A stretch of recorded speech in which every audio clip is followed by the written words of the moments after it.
Hace un tiempo atrás escuché una historia, y con eso vamos a iniciar. Escuché una historia de un pueblo, quizás no muy parecido a Hackensack, ¿verdad? Un pueblo diferente, en una zona muy rural.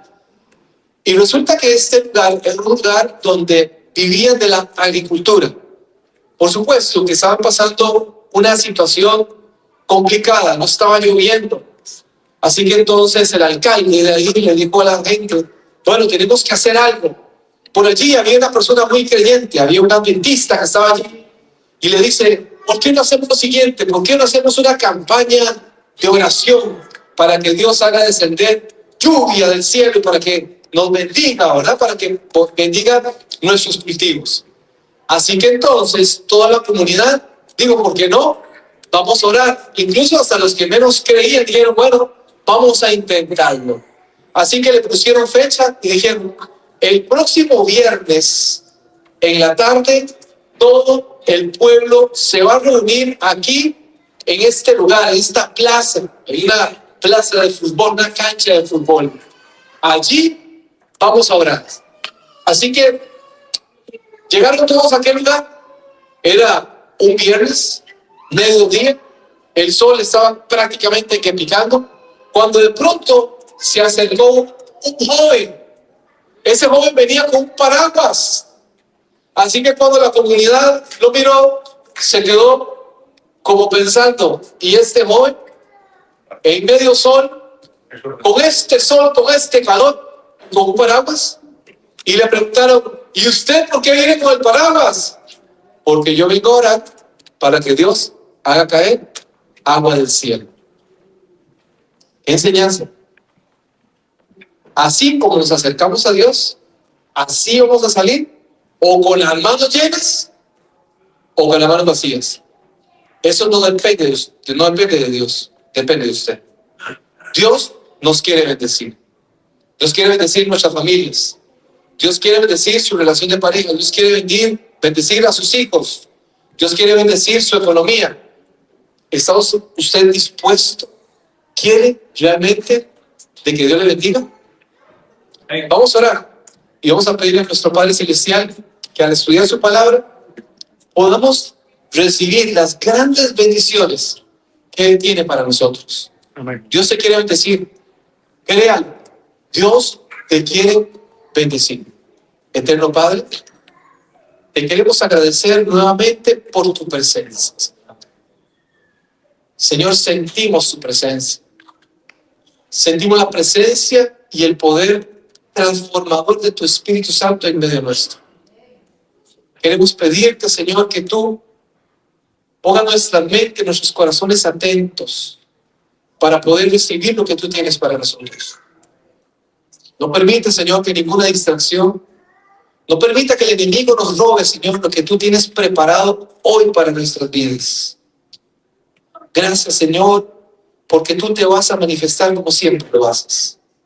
En el nombre de Jesús oramos. Amén. Amén. Amén. Dale clic, por favor, ahí la imagen. Posiblemente usted ha escuchado acerca de una historia que se hizo muy famosa y prácticamente es una historia que incluso llegó hasta el cine. Se ha incluso producido una gran cantidad de películas sobre esta historia de la vida real. Otro clic, por favor, por allí. Y se conoce como el milagro de los Andes. El 13 de octubre del año 1972 ocurrió un hecho histórico. 45 personas experimentaron algo que no estaba en su agenda. Porque muchas veces la vida rompe con nuestra preparación, rompe con nuestra agenda. Los problemas de la vida muchas veces nos sacan, ¿verdad?, de la línea en la que muchas veces íbamos planificando. Y para estos hombres, que en ese entonces eran unos muchachos de diferentes edades, eran un equipo de rugby que iban a participar, eran todos uruguayos. E iban a viajar de Uruguay a Chile a participar en un partido de rugby. Ellos tenían muchos planes, tenían muchas expectativas. De hecho, para poder llenar el avión, que era un charter, era un avión pequeño, comenzaron a promocionar. Incluso comenzaron a invitar a algunos conocidos, a algunos familiares para que los acompañaran a aquel lugar. Para algunos iba a ser su primera experiencia viajando. Nunca antes se habían subido a un avión. Era su primera vez. Iban contentos. De hecho, algunos de los sobrevivientes de esta situación después posteriormente comienzan a contar de que ellos iban en el avión disfrutando, de que incluso el piloto del avión, el capitán del avión les permitió ir hablando a ellos por los teléfonos del avión, y ellos iban de verdad disfrutando aquel pueblo. Pero ese día, el viaje, la historia cambió. Ese 13 de octubre, de pronto, cuando aquel avión que había salido, un avión de la Fuerza Aérea de Uruguay, salió de Uruguay, cuando estaba prácticamente llegando a Chile, cerca de Chile, allá en la cordillera de los Andes, comenzaron a notar que el avión comenzó a bajar. Aquel vuelo 571, de alguna manera, comenzó a perder altura. El avión golpeó uno de los picos de una de las montañas que estaban allí y desprendió inmediatamente las alas del avión. La cola del avión quedó desprendida y el avión comenzó a perder altura y comenzó a bajar por la montaña. Estamos hablando del año 1972. De hecho, si usted ahorita ingresa a ese mismo lugar donde ocurrió el accidente, usted va a notar que ya ni siquiera hay nieve. Para aquel entonces, en 1972, aquella cordillera estaba totalmente llena de nieve. El avión comenzó a bajar, a descender, ya comenzó por la colina, por el valle, comenzó a bajar a 350 kilómetros por hora. ¿Se imaginan? ¿Se imaginan ustedes la desesperación de la gente que iba allí? Algunas personas, incluso hace unos días atrás, conversaba con una persona que me decía: Hugo, yo tengo muchos años de no visitar mi país, y no por un tema migratorio, porque me da miedo subirme a un avión.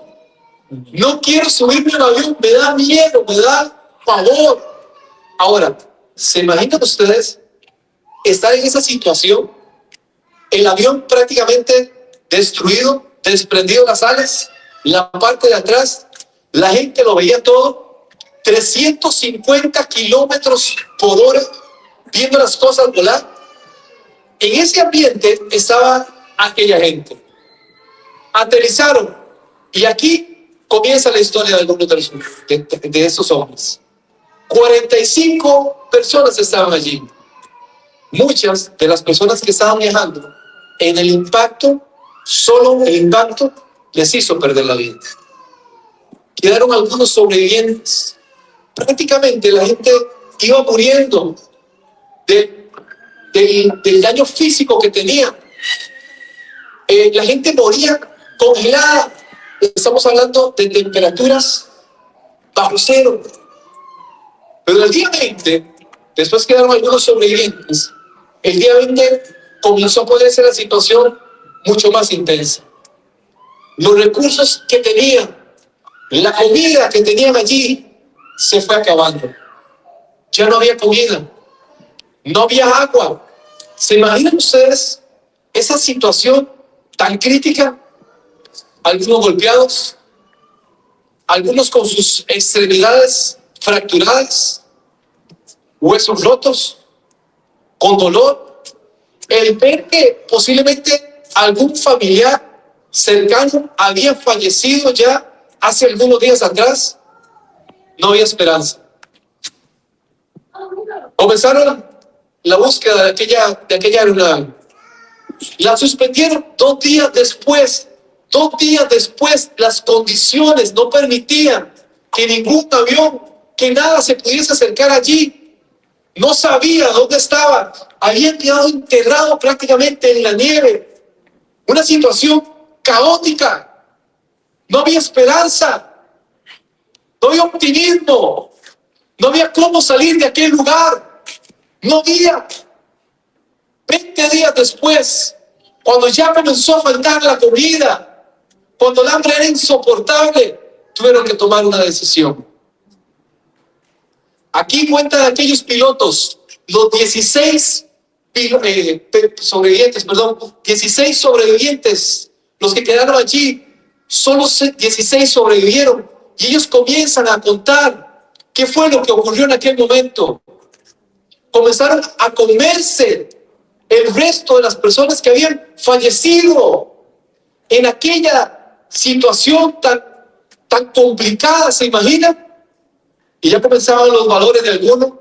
Yo no me puedo comer a alguien, no me puedo comer a una persona que hace algunos días atrás venía conmigo, que conversaba, que era parte de mi equipo. ¿Se imaginan ustedes qué situación más compleja? Viviendo esa situación extrema, una situación caótica. Y muchos de ellos hicieron un pacto. Algunos de ellos decidieron no hacerlo, pero otros tuvieron por necesidad que alimentarse de restos humanos para poder sobrevivir. Y así pasaron por muchos días. Pasaron días y días hasta que dos de los que estaban allí, de los sobrevivientes, decidieron buscar ayuda. Ya era insostenible, ya no hay nada que hacer, ya no había nada que perder. Así que comenzaron a caminar. Más de 40 kilómetros salieron de aquel lugar por necesidad. Salieron a buscar ayuda y encontraron allí a un poblano, a una persona que vivía allí, que conocía la montaña. Y a partir de allí comienza el rescate. 2 meses después, prácticamente, lo rescataron a los 16 que estaban allí. 16 sobrevivientes que estaban allí fueron rescatados. ¿Se imaginan ustedes? ¿Se imaginan ustedes? ¿Podemos imaginarnos por un momento aquella situación? ¿Qué puede llevar a un ser humano a tomar la determinación de alimentarse de otra persona? Una necesidad extrema. Y en la palabra del Señor, en el libro de Reyes, encontramos una historia que nos hace pensar. Porque en la palabra del Señor encontramos historias que nos animan muchas veces a salir de una circularidad posiblemente en las que nosotros mismos nos hemos metido. Dice la palabra del Señor en Romanos, el capítulo 2, hermanos Reyes, gracias, Segunda de Reyes, el capítulo 6, el versículo 24. Hablemos del contexto de lo que estaba pasando allá con el pueblo de Israel. Dios le había dicho al pueblo de Israel que vivieran bajo sus principios, que vivieran bajo sus estatutos, que vivieran bajo sus mandamientos, que vivieran siempre en obediencia. Y dice la palabra del Señor que el pueblo de Israel siempre hacía lo malo ante los ojos de Jehová. ¿Qué es lo que pasó en ese contexto?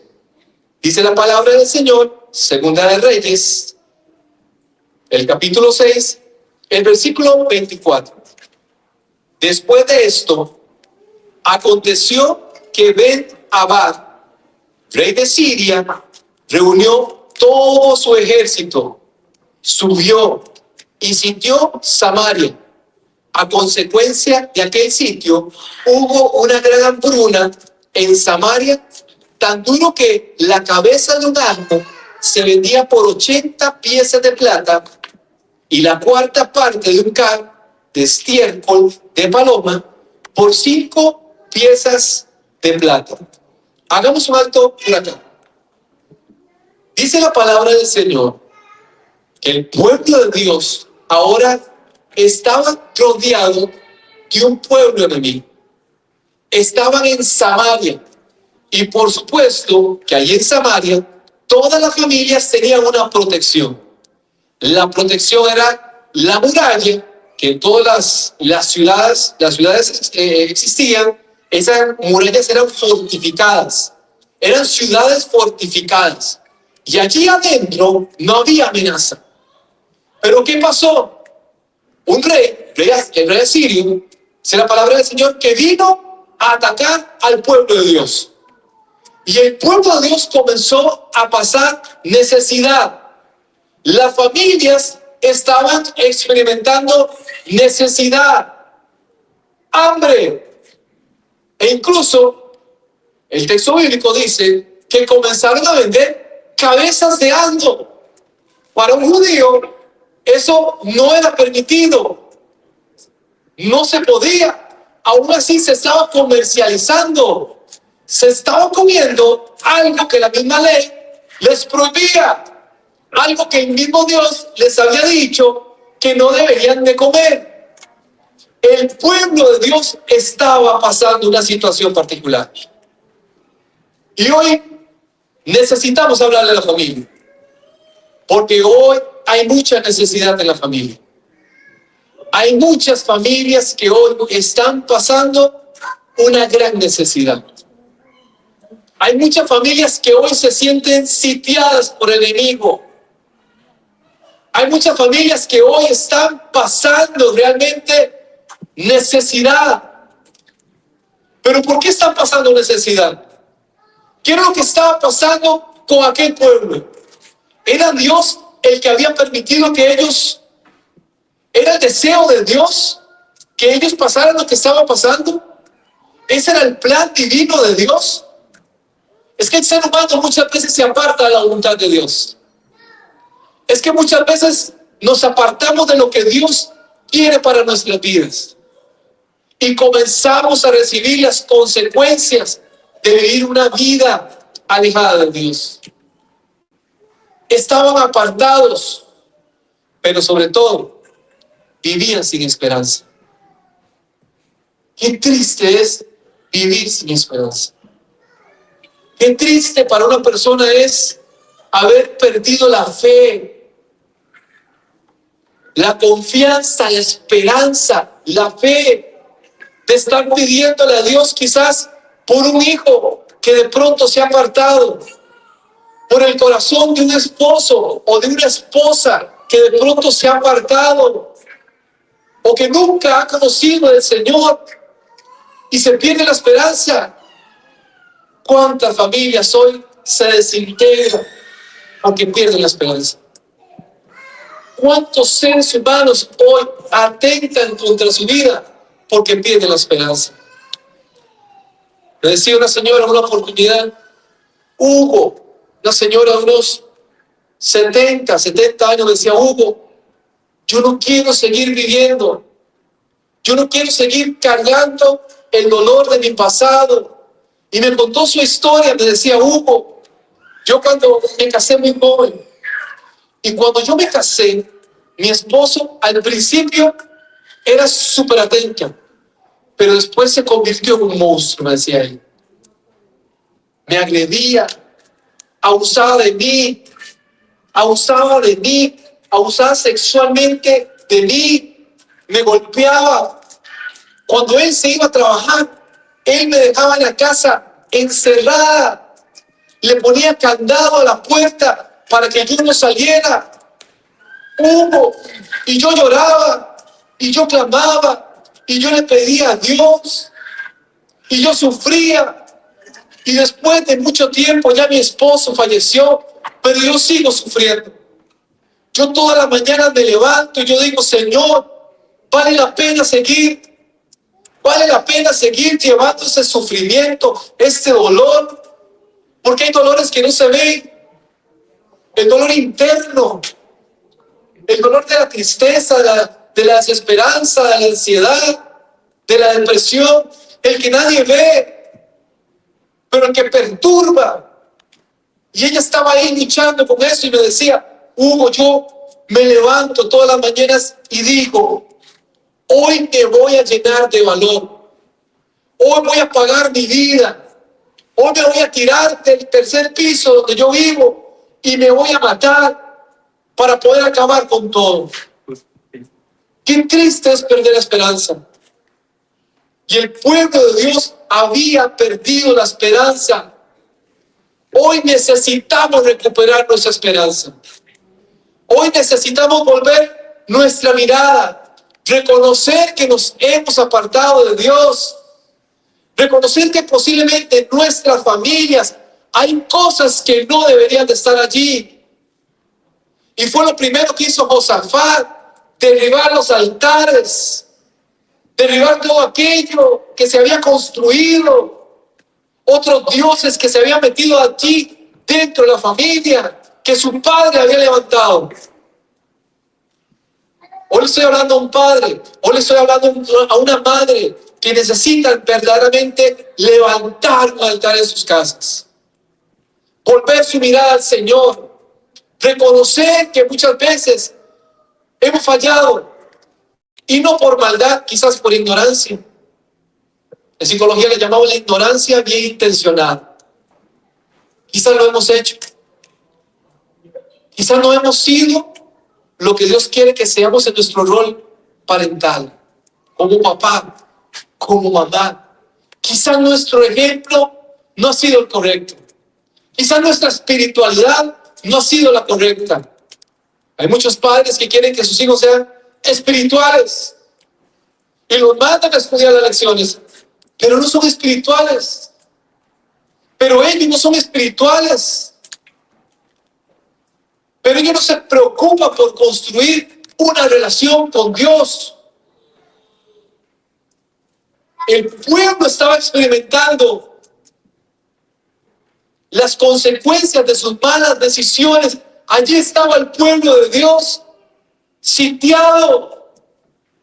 Y qué triste es perder la libertad. El enemigo quiere robarnos la libertad. Pero dice la palabra que Él nos quiere dar libertad. Él quiere que conozcamos la verdad. Y dice la palabra del Señor, ahí mismo, Segunda de Reyes, el capítulo 6, el versículo 26 en adelante dice: al pasar un día el rey de Israel por el muro, vio una mujer y le gritó: ayúdanos, rey, señor mío. El rey respondió: si no te salva Jehová, ¿con quién puedo salvar yo? ¿Con lo del granero o del lagar? Y añadió el rey: ¿qué tienes? Ella respondió: esta mujer me dijo, trae acá a tu hijo, nos lo comemos hoy y mañana comemos al mío. Cocimos pues a mi hijo y nos lo comimos. Al día siguiente yo le dije: trae acá a tu hijo para que nos lo comamos. Pero ella ha escondido a su hijo. Noten ustedes lo que estaba pasando aquí. Lo que estaba pasando en el pueblo de Dios. Aquellas mujeres, en medio de la necesidad, habían planificado para comerse a sus hijos. Allí donde el hogar debería representar cuidado, protección. ¿Cuántos hogares hoy representan eso? Protección, cuidado. Pero ¿cuántos hogares hoy dentro de nuestra iglesia representan otra cosa? Donde hay violencia, donde hay maltrato, donde hay falta de respeto, donde un hogar debería representar algo distinto. Aquellas madres se habían comido a uno de sus hijos. Qué triste cuando el ser humano pierde de vista lo que Dios quiere para él. Qué triste cuando el ser humano se aleja de Dios, porque se desconecta de sus principios, porque vive una vida sin valores, sin propósito, sin sentido. Qué triste cuando el ser humano de verdad se hace a un lado. Qué triste cuando hacemos a un lado de nuestras familias a nuestro Dios. Dios se los había dicho, allá si lo leemos, de Deuteronomio, el capítulo 28, que si ellos se alejaban, esto mismo era lo que iba a ocurrir. Porque todo lo que siembra el hombre, eso también lo va a cosechar. Se habían alejado. Y por eso hoy Dios nos está hablando. Y por eso hoy Dios te está está hablando, Padre, para que usted ya ahora sí asuma el rol que Dios le ha dado.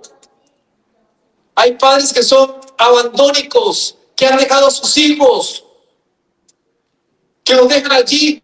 En una oportunidad, un hombre me decía a mí, este hombre era un gran empresario de un banco allá en Costa Rica, y me decía él, Hugo, yo hoy me arrepiento tanto, Hugo, de lo que hice con mis hijos.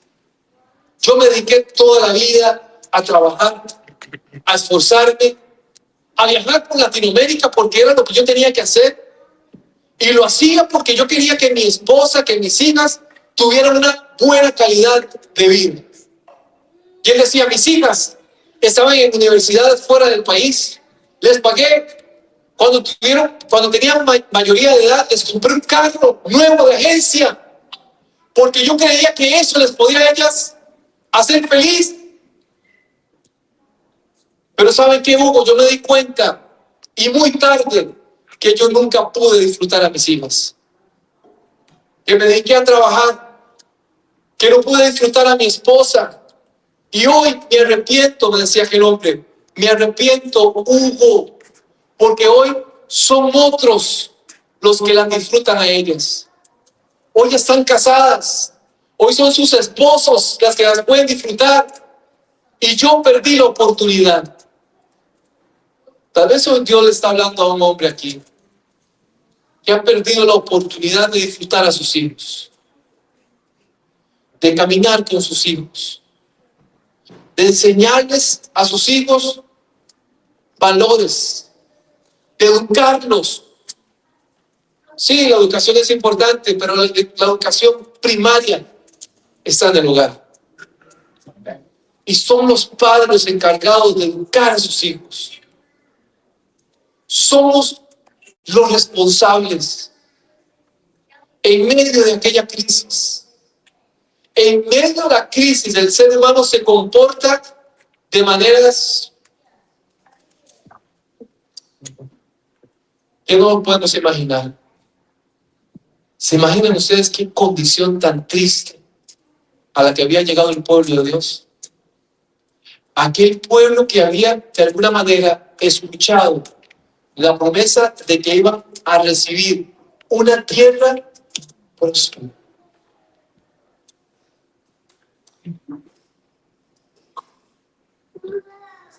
¿Qué estamos haciendo con nuestra casa? ¿Qué estamos haciendo con nuestro hogar? ¿Qué hemos hecho con nuestros hijos? ¿Qué hemos hecho con nuestras hijas? ¿Hemos podido ser responsables del rol que Dios nos ha dado? Cuando leemos la palabra del Señor, allá en el libro de Josué, y nos damos cuenta como cuando José llamó allá en Siquén al pueblo de Dios, y lo llamó al monte y le dijo, miren, Dios nos ha acompañado hasta este momento. No pueden olvidar cómo Dios nos sacó poderosamente de Egipto, cómo Él lo hizo, cómo Él nos mantuvo, cómo Él nos ayudó. Y les comenzó a recordar a aquella gente lo que Dios había hecho por ellos en el pasado. Porque no podemos olvidar de dónde Dios nos sacó. No podemos olvidarlo. No puede olvidar usted de dónde Dios nos sacó. De aquellos vicios, de aquella personalidad destructiva, de aquella condición, de aquel país, cómo Dios lo restauró. No podemos olvidarlo. Y Josué les dijo, y ustedes tienen que tomar decisiones. Y hoy vamos a hacer un pacto, vamos a determinar. Y él les hizo un pacto a aquella gente, les hizo un reto y les dijo, ¿y ustedes qué les parece? ¿Van a seguir a los dioses de sus padres? ¿O vamos a seguir realmente al Dios verdadero? No sé qué van a hacer ustedes. Les digo Josué, pero yo y mi casa serviremos a Jehová. Yo no sé cuál va a ser la determinación que usted va a tener hoy, pero yo espero que usted diga, yo y mi casa serviremos a Jehová. No importa lo que se hizo en el pasado. No importa si hemos tenido quizás un rol parental que no ha sido el agradable, que no ha sido el mejor. No importa. No importa si hemos tomado malas decisiones. Lo que importa es qué vamos a hacer a partir de hoy.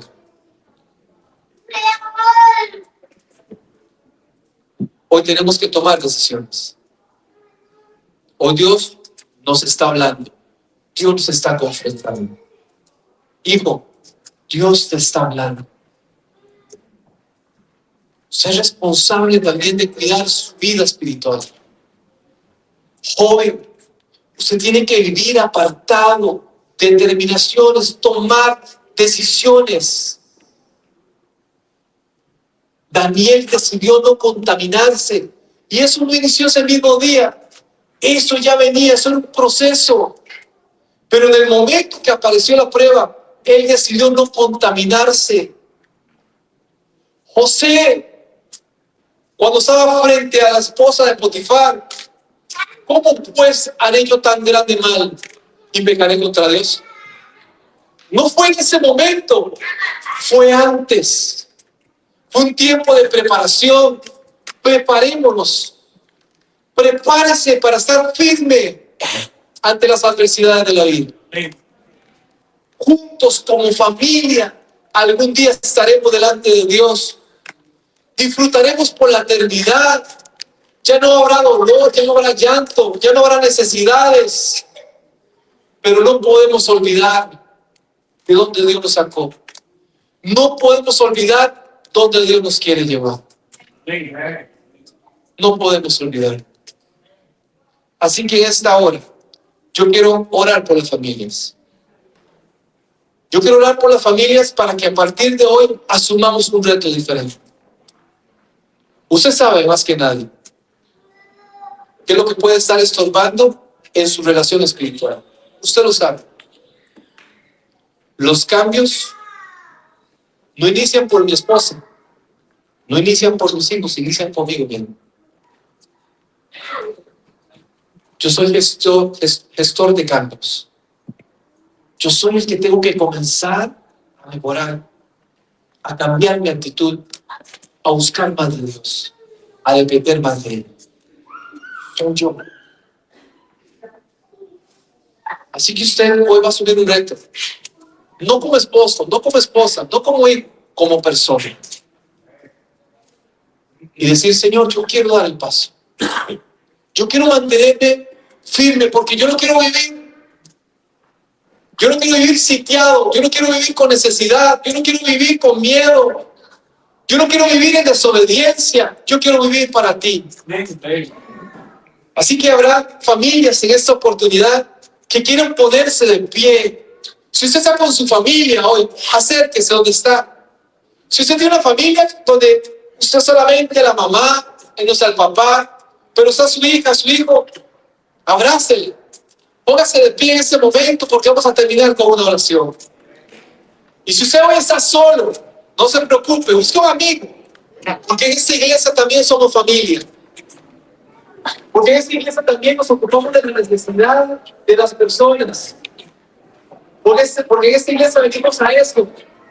Venimos a amarnos, a levantarnos, a darnos el brazo. Abraza a su familia, Dios les encuentra. Vamos a orar. Soy madre, voy a orar por sus hijos. Madre, voy a orar por sus hijos. Vamos a tener varias oraciones. Vamos a orar primero por los hijos. Después vamos a orar por las parejas. Después vamos a orar por usted como persona.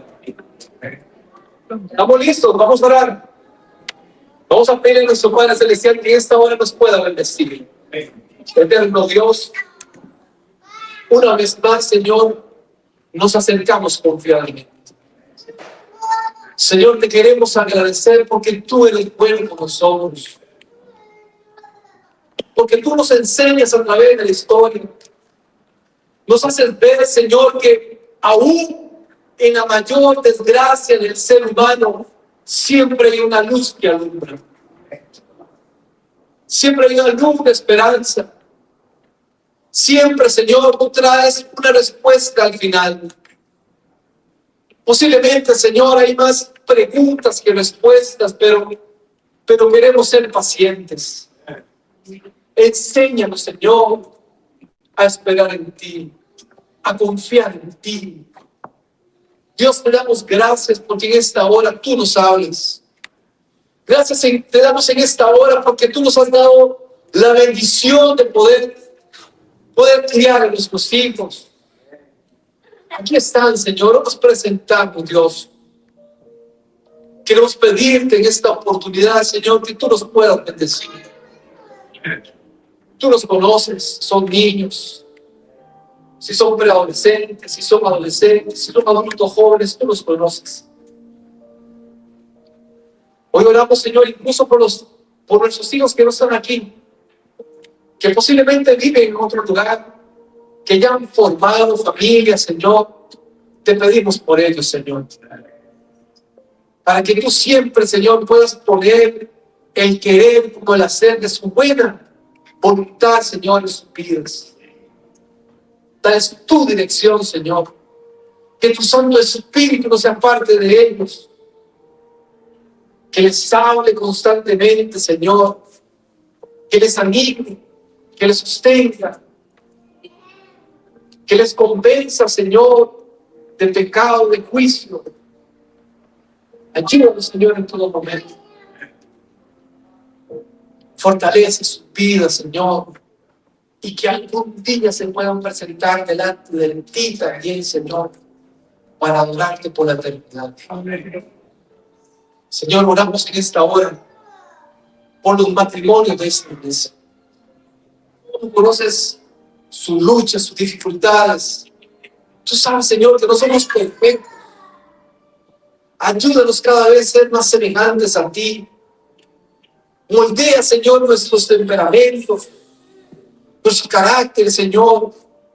Ayúdanos a ser mejores. A reconocer, Señor, que necesitamos cambiar. Que hay muchas cosas que necesitamos mejorar. Ayúdanos a respetarnos, a amarnos, a cuidarnos. A caminar juntos, Señor. Bendice los matrimonios, Dios. Protégelos.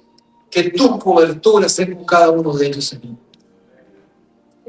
Ahora, Señor, queremos pedirte una bendición especial por nuestras vidas. Tú nos conoces, Señor. Tú conoces nuestras luchas, nuestras dificultades. Tú lo conoces todo, Dios. Te pedimos que en el nombre de Jesús tú nos animes y que nos permitas, Señor, perseverar en la fe. Gracias, Dios, porque tú eres bueno. Y gracias, Señor, porque sabemos que tú hoy nos has escuchado, Señor. Bendice esta iglesia. Fortalécela, Señor. Fortalece su liderazgo. Fortalezca, Señor, cada departamento de esta iglesia para que las familias sigan avanzando, Señor. Gracias, Jesús, porque salimos de este lugar con la convicción de que tú caminarás con nosotros. Gracias, Señor, porque tú nos escuchas. Todo esto, Dios, lo pedimos, no por nuestros méritos, sino por los méritos de tu Hijo amado, Cristo Jesús.